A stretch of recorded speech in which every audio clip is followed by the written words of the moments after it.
ഇത് നളൻ. അപ്പുറത്ത് വെള്ള തൂവലുള്ളതാണ് ദമയന്തി. ഒരു ദിവസം വളരെ അപ്രതീക്ഷിതമായി എവിടെ നിന്നും വഴി തെറ്റി വന്നതാണ് നമ്മളുടെ നളൻ.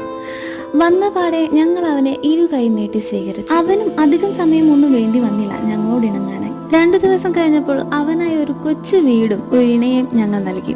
ഇവർക്കൊരു കുഞ്ഞുവാവ കൂടി ഉണ്ടായി. അവനെ ഞങ്ങൾ കുഞ്ഞൂട്ടൻ എന്ന സ്നേഹത്തോടെ വിളിച്ചിരുന്നത്. പക്ഷേ ഈ ഒരു ഹാപ്പി സ്റ്റോറിയുടെ ബാക്കി കുറച്ച് ദുഃഖകരമാണ്. ഇന്നേക്ക് ഞങ്ങളുടെ നളൻ മരിച്ചിട്ട് ഏകദേശം 2 വർഷം തികയുന്നു. ഞങ്ങൾ ഇവരെ അങ്ങനെ കൂട്ടിലിട്ടൊന്നും അല്ല വളർത്താറ്. തുറന്നിട്ടാലും അധികം ദൂരേക്കൊന്നും പോവില്ല, അവിടെ തന്നെയുണ്ട്. പക്ഷേ ഒരു ദിവസം വന്ന് നോക്കിയപ്പോൾ നളനെ കാണാനില്ല. ദമയന്തി ആണെങ്കിലോ പേടിച്ചരണ്ട് ഒരു മൂലക്കിരിക്കുന്നു. കാര്യം അപ്പൊ തന്നെ ഞങ്ങൾക്ക് പിടികിട്ടി. ഇടത്തേക്ക് ഓടിയെത്തിപ്പോയിക്കും അവൻ അരജീവൻ മാത്രമേ ബാക്കിയുണ്ടായിരുന്നുള്ളൂ. ഏതോ ഒരു ജീവി അവനെ ആക്രമിക്കാൻ ശ്രമിച്ചിരിക്കുന്നു. പക്ഷെ പാവം ഒരു നോക്കുകൂടി ഞങ്ങളെ കണ്ടതിനു ശേഷം ഈ ലോകത്തോട് വിട പറഞ്ഞു. പിന്നീട്